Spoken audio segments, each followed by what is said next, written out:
Ainda estou aqui. Sim, a gente percebeu. Inclusive achei que tava no Dia da Marmota. Um filme nacional com Fernanda Torres, Fernanda Montenegro e Selton Mello. De novo. Sobre o período da ditadura militar. De novo. Mas então tem alguma coisa a acrescentar, né? Não. Nada que todo mundo já não soubesse. De novo. Então traz uma nova luz interpretativa, sei lá. Não. De novo. Caetano Veloso na trilha. De novo. Ainda Estou Aqui, pra quem não sabe, é o filme nacional escolhido para concorrer ao Oscar. De novo. E conta a história do desaparecimento do jornalista Rubens Paiva, deputado caçado pela ditadura, que foi preso e mantido na prisão sem julgamento. Uma coisa muito errada, né, pessoal? Essa coisa de prender as pessoas sem julgamento. Eu também acho. O cinema nacional, como num eterno feliz ano velho, parou no tempo e sim, percebemos, vocês ainda estão aqui, e eu também, para mais um Cine Quinto. De novo. Antes de continuar, eu devo avisar que este programa contém spoilers e se você decidir seguir é por sua conta e risco, ok? O que não faz a menor diferença se você acompanhou os filmes nacionais nos últimos 30 anos. Lembrando também que estaremos sem censura no X e no Telegram, então se vocês se incomodam com essas palavras cortadas, vão lá pro nosso X e pro nosso Telegram do Estúdio Quinto Elemento e nos assistam por lá. Muito bem, meus cinéfilos elementares, estamos de volta com mais um Cine Quinto e eu, como sempre, agradeço e separo alguns comentários feitos no último vídeo sobre o filme Megalópolis. O @OliverLeal8046 disse que o Drácula dele já tinha essas loucuras de Megalópolis, é que lá na narrativa em capítulos e os delírios gráficos faziam sentido na história. Verdade, também concordo. O @BlueFumefisto disse, aos 9:02, cara, quase morro de rir desse novo juramento. Tá que eu pariu, eu também, né? Juramento bizarro. E o Felipe RV4CC também disse uma coisa interessante, ele percebeu o erro de legenda ali, e a gente já puxou a orelha do nosso editor, que foi a legenda errada, mas presta atenção no que eu tô falando, que dá pra entender certinho, tá bom? Antes de começar a falar do filme, esse tipo de filme, de assunto, é um tipo que precisa de 1000 disclaimers, né? Precisa avisar muitas coisas. Primeiro, porque existe o filme. E por último, existe um contexto político atual e da época que o filme retrata, que tá absolutamente contaminado no discurso público, e esse programa, como qualquer vídeo do YouTube, apesar de não ter milhões de visualizações, faz parte do discurso público. Então tá contaminado, então a gente tem que começar por aí. Se eu começar pela ótica pessoal, a história da mãe que enfrentou uma barra pesadíssima, tentou manter alguma sanidade no meio de uma tragédia familiar, uma injustiça absurda, é sim uma história que deve ser contada, que deveria ser contada e repetida, não tem problema. As atrocidades cometidas em qualquer época por qualquer grupo, e não tem como negar que tinha injustiça sendo cometida na época da ditadura militar, elas devem ser lembradas e denunciadas, também isso não é o problema. Então qual é o problema, Filipão? O problema é que na nossa atual situação, a narrativa serve a um propósito, que é colocar no mesmo patamar o milico torturador e o vendedor de pipoca. Os últimos acontecimentos, como o suicídio do maluco lá dos fogos de artifício, é mais uma prova de que a verdade pouco importa para eles. O importante é colocar a estrelinha amarela no braço do inimigo, como eu e você. No caso, os bolsonaristas, conservadores, cristãos, enfim. O pipoqueiro. Eu me compadeço, claro que eu me compadeço com a mãe e com os filhos que perderam o que parece ter sido um bom pai. Eu mesmo sou um cara que tenta ser um bom pai, né? Pelo menos. Então eu me identifico absolutamente com a história e me compadeço profundamente. Então eu já repito e aviso que isso aqui não é o que a gente está discutindo. Se foi uma injustiça, se foi um problema, entendeu?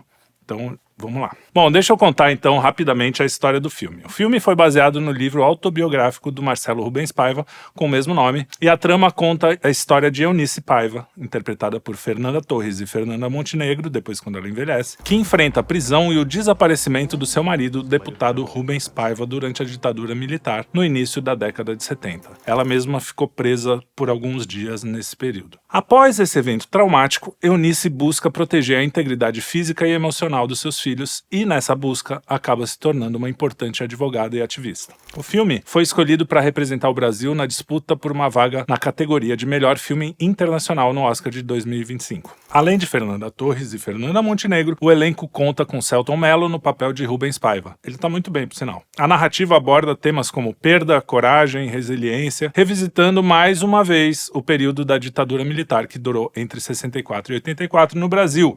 Mais uma vez. A importância de retratar esse período é inegável, mas a gente tem que ter em mente uma coisa. Nenhum filme brasileiro retratou essa época com honestidade, tá? Pelo menos dos que eu vi. Especialmente os que foram produzidos desde a Nova República. A explicação é simples. A luta contra a ditadura é o mito fundador da Constituição de 1988. Para esse sistema, que é justamente o que financia as leis de incentivo, não existe nuance. Os guerrilheiros eram só garotinhos inocentes querendo liberdade. Os militares eram sempre muito maus e só queriam se manter no poder e tinham um tesão quase freudiano de espancar adolescentes, especialmente as mulheres. A sacanagem, além de algumas mentiras explícitas, está em simplificar a situação, elevando gente como Marighella, um sujeito que justificava as maiores atrocidades em nome da Revolução, como um herói nacional. Admitir os excessos e se revoltar com as histórias como a de Rubem Paiva não me impede de perceber a hipocrisia gigantesca e a malícia dessa galerinha do Leblon que quer pintar eu e você no imaginário do adolescente que se deixa levar pela emoção dessas histórias como um apoiador do milico que tem tesão em jogar os pais de família do helicóptero. Foi assim com Trump e o nazismo, tem sido assim com os conservadores e o regime militar. Ainda que hoje em dia boa parte dos conservadores até desprezem os militares, especialmente após as prisões do 8 de janeiro. Eu mesmo fui criado com essa mentalidade, que milico, é truculento, não sei o quê, apesar de que eu tenho um tio muito querido, que é um doce de pessoa, muito inteligente, e que é milico, é da Marinha, e é um cara super legal, e aí a gente começa também a baixar a bola e não colocar o cara num quadradinho, né, as pessoas, que é o que pessoas inteligentes fazem, né, o cara tá lá num posto que requer alguma autoridade, a gente era meio contra a autoridade, hoje em dia eu sou menos, mas enfim, essa coisa de, todo conservador, bolsonarista ama militar, já é uma bobagem, já é uma coisa que os caras querem colocar como pecha, justamente para deixar você com a mesma cara, ou no mesmo ambiente, ou com, com a mesma sensação para as pessoas daquele cara que tá dando porrada num pai de família que não tem nada a ver. Aliás, ele tem um pouco a ver com a história, porque ele realmente estava envolvido, não era guerrilheiro, pelo que parece, mas ele realmente tinha algum envolvimento com a galera. Não que isso justifique, mas também fica sempre aquela coisa, mas o cara não tinha nada a ver, eram totalmente... Do mesmo jeito que agora os caras apontam pra tiazinha do terço, falando, não, ela tem a ver sim, aquele lá não tinha. Então é sempre essa coisa de dois pesos e duas medidas, que é o que realmente me irrita, porque injustiça, acima de tudo, é o que mais me irrita na vida, assim, provavelmente. Aliás, uma possibilidade de honestidade para esse filme seria fazer um paralelo com as atrocidades que já são cometidas hoje, agora, nesse momento, contra presos que estão injustamente na cadeia. Não teve nenhum pio, por exemplo, sobre Felipe Martins dessa turma. Não digo nem no filme, porque não cabia, mas...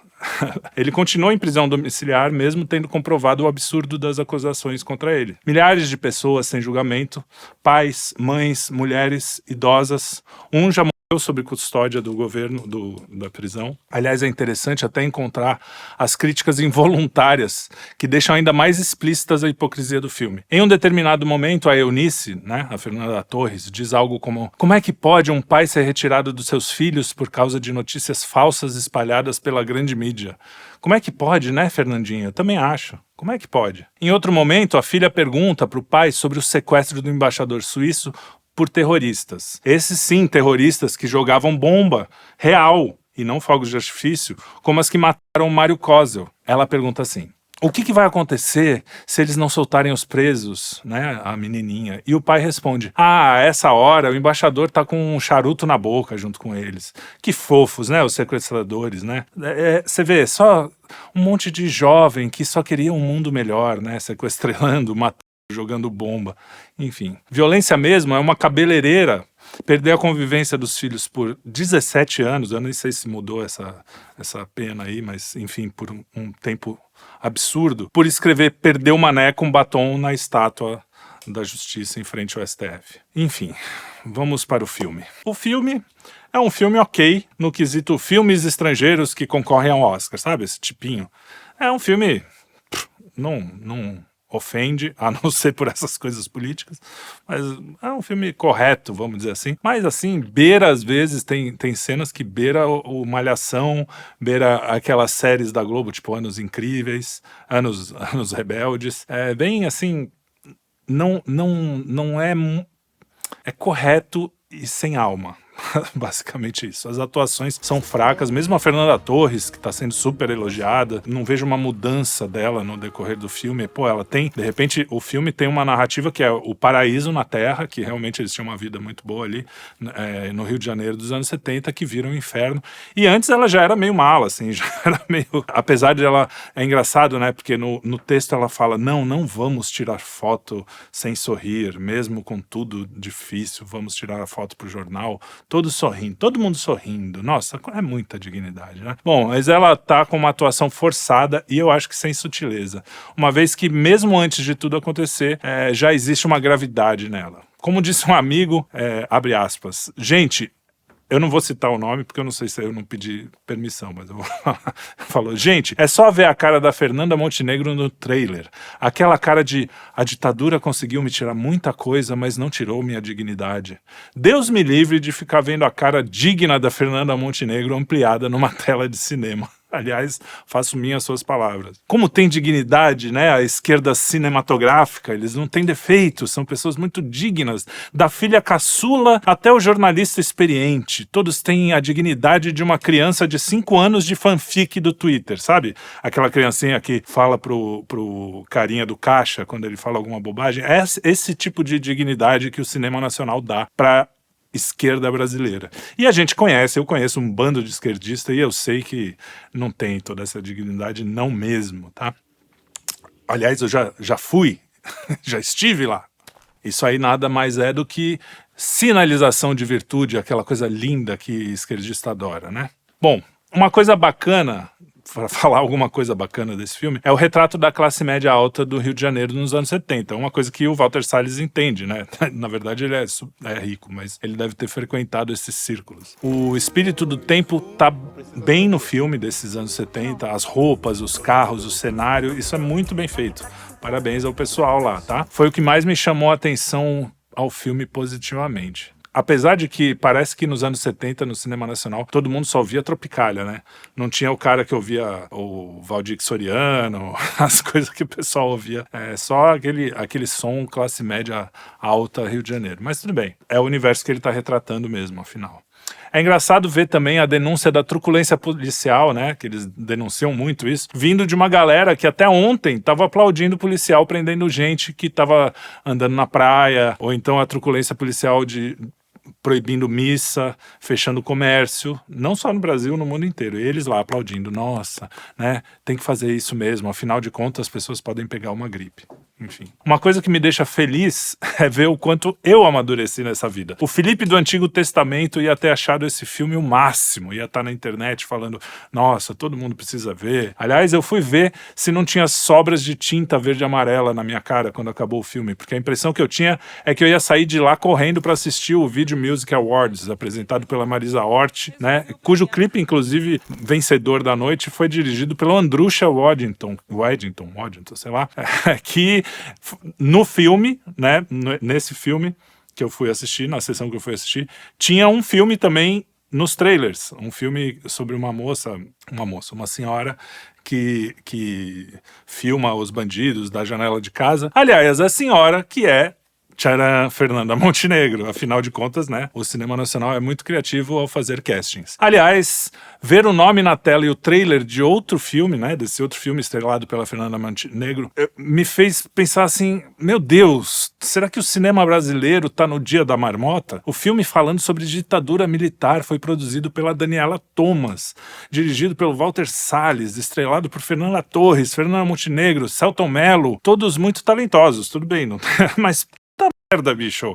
Vamos mudar o disco, colocar novas luzes sobre o assunto, sei lá, tipo, fazer esse paralelo com os abusos recentes. Eu não consigo levar a sério um filme desses quando a mesma bolha dessa galera defendeu Maduro, fez filminho endeusando Che Guevara. O problema deles não é a injustiça, não é a truculência do Estado, não é injustiça contra o cidadão comum, é a injustiça contra a própria patotinha. Não me convence, justamente por causa da desonestidade deles, né? né? Na parte da tortura, por exemplo, quando ela vai na delegacia, o cara tá fumando assim, cai o cigarro no chão e embaixo tem gotas de sangue pela sala, né? E pode ter acontecido, eu não duvido.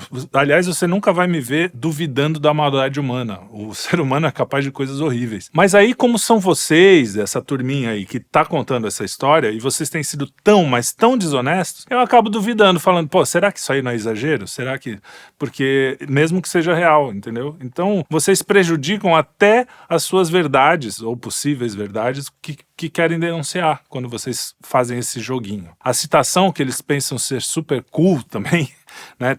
Tem várias citações no filme de coisas que aconteceram, mostram bem a desconexão com o Brasil de hoje, né? Tem uma vez que ela fala assim, a Vera, que é a filha mais velha deles, que tá em Londres, né? A Vera foi numa festa lá na casa dos Arrais e dançou com Gilberto Gil. Quer dizer, você tá mostrando que a turminha é a mesma turminha. Os Arrais, Gilberto Gil, Caetano Veloso,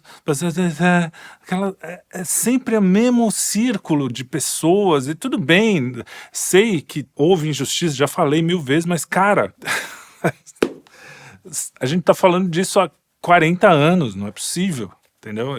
Se for falar disso, você tem que dar uma luz nova, repito, para ver se alguém ouve. Bom, pra finalizar, então, no meio do filme, eu escrevi no meu caderninho lá, quando eu assisto o filme, eu sempre uso um caderninho, né? E aí eu escrevi exatamente assim, ó, o clímax vai ser uma cena de Super 8 com imagens da família, né? Super 8 é aquela câmera antiga de filme, e um piano tocando em ostinato, enquanto a harmonia passeia e cresce aos poucos. Batata, não deu outra. Eu posso não entender nada de cinema, mas de propaganda, meu amigo, eu entendo. Eu trabalhei muito tempo com isso. E, cara, esse filme, por ser um filme de propaganda, não tinha como não ter um clímax propagandístico, né? Digno de propagandas de, sei lá, de banco. Coincidentemente, né? Não sei se vocês sabem, o Walter Salles, né? Filho de banqueiro. Enfim, né? São essas coisas que a gente fica assistindo e fala, cara... Será que o Brasil vai ficar empacado nessa história mesmo, né? O Brasil precisa mesmo superar algumas coisas. A Semana de 22, a ditadura militar, o tropicalismo, o cinema dos anos 90, tudo isso. Não que precisa esquecer, eu tô dizendo superar, tá? Uma pequena parte da direita também tem essa mania de negar as injustiças cometidas na época do regime militar, que também é ruim isso. Também na verdade, é meio simbiótica essa coisa do regime militar, porque tem as viúvas dos dois lados, entendeu? Então, isso é ruim pro Brasil, cara. É ruim pra gente. A gente precisa andar pra frente, a gente precisa começar a saber o que a gente quer ser. Tudo bem, legal saber o que a gente foi. Aliás, a gente tem que fazer duas coisas. Parar com essa história de que esse foi o período mais sombrio da história do Brasil, cara. A ditadura Vargas foi tão ou mais cruel. A Guerra dos Farrapos, por exemplo, vamos dar um exemplo assim, que aconteceu entre pessoas do mesmo sangue, da mesma, né, seria hoje como os petistas e os bolsonaristas. Matou 47 mil pessoas. Entre mortos e desaparecidos, a ditadura Vargas, foram 436 pessoas, que são oficiais, vamos dizer assim. Por outro lado, a Comissão Especial sobre Mortos e Desaparecidos Políticos, instituída em 95 e vinculada à Secretaria de Direitos Humanos da Presidência da República, ou seja, feita por esse pessoal que defende que aquele foi o pior momento da história do Brasil, blá, blá, blá, contabilizou 362 casos de mortes e desaparecimentos políticos. Outras organizações políticas de esquerda fizeram um site listando 383 mortes e desaparecidos políticos. E mesmo a Comissão da Verdade, que até é aplaudida no filme e que teve uma conotação claramente política, não conseguiu um número maior do que 434 mortos e desaparecidos no seu relatório final. E ninguém deveria desaparecer, tá? Ditadura não deveriam existir, eu não estou de acordo com isso. Mas, gente, a gente precisa ter uma noção do que realmente aconteceu. Esse sistema de narrativa comprada e paga pelo cidadão comum, paga involuntariamente por ele, para demonizar a existência de um pensamento diferente, que é o nosso pensamento, o pensamento do pipoqueiro, voltando a esse exemplo, isso tem que acabar. porque esse filme só colabora para aumentar a temperatura, aumentar essa briga entre direita e esquerda, que na verdade, em muitas das vezes, não tem uma coisa muito mais emocional e irracional do que realmente brigar contra as coisas que a gente tem que brigar. Tudo isso para no final, até como filme, isoladamente, ser um negócio medíocre, muito medíocre. Um país que não olha para frente vai ser sempre o país do futuro que nunca chega. Ou seja, um país sem futuro. E não é isso que eu quero, eu acho que não é isso que você quer. Aliás, eu acho que não é isso nem que a esquerda quer. Tirando os caras que estão ganhando com isso e que continuam, né? Afinal de contas, né? O que muda na vida do Walter Salles, que tem uma fortuna de 4 bilhões de dólares, né? Se o país estiver um pouco melhor, um pouco pior. Vai mudar pro pipoqueiro, sim, para ele vai mudar. E vai mudar se o cara não puder, por exemplo, ir pra praça fazer a sua manifestação pacífica. Muitas das pessoas que estão presas fizeram manifestações pacíficas, outras não, que sejam julgadas. Eu não defendo depredação de forma alguma, mas a gente também vê 2 pesos e 2 medidas quando se trata de depredação da esquerda e da direita. Então, assim, esse tipo de assunto a gente tinha que discutir seriamente para ver. É isso que a gente quer? Agora é um mundo woke, que também tá tudo, você precisa ser woke, você precisa ter uma personagem X, Y, identidade tal e qual. Enfim, eu quero bons filmes que contem boas histórias, de preferência sem incentivo público. Mas se tiver incentivo público, que não seja do jeito que tá, porque desse jeito tá muito ruim, né? Eu acho que todo mundo concorda com isso. Aliás, até a esquerda. Assistam o nosso vídeo, eu vou deixar o link aqui embaixo, que a gente fez com o Newton Canito, que é um cara muito legal, de esquerda, né? Normalmente, sempre foi de esquerda, agora ele tá mais, eu não sei como que ele tá pensando, mas é um cara essencialmente de esquerda, que é a favor, inclusive, do financiamento público. E a gente teve uma conversa muito legal no programa Quinto Elemento. Assistam aqui, que é uma conversa bem bacana com pessoas que pensam diferente e que sabem conversar, que é isso que a gente tem que começar a fazer. Saber conversar com pessoas que pensam diferente. Aliás, isso vale para a direita também, tá? Então é isso aí. Um grande abraço a todos. Espero que o próximo filme seja um filme que eu gosto, né? Porque já faz 2 programas que são filmes que eu passei nervoso. Então me ajudem a te ajudar. Eu vou escolher um filme mais bacana pra gente também ter alguma alegria nesse programa aqui, né? Então é isso aí. Muito obrigado e nos vemos no próximo Cine Quinto. Grande abraço.